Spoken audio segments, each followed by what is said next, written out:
mentors, and my congrats teachers. Sa mga parents, congratulations.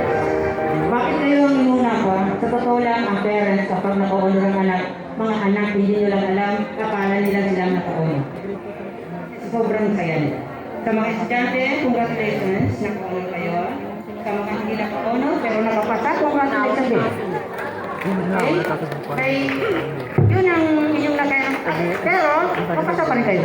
Sa mga hindi nakapasa, congratulations din. Dahil natutunan nyo na may pagkakamali, hindi ka makapasa. Yes, pero no. Okay, by the way, bakit ko nasabi na congratulations sa inyo? Sa my part, meron ako mga advisory, sa totoo lang na, magagaling sila at mababait. Pero napahinto sila dahil walang support na nangyari sa kanila. Sad to say. So sa inyo, mapalad kayo dahil nandiyan ang mga magulang nilang support sa inyo.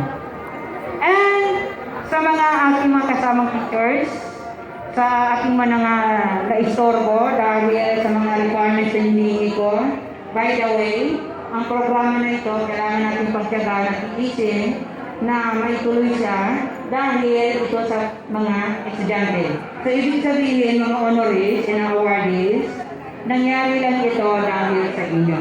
So, congratulations again. Sa ating mga kasama and mga parents, maraming salamat po.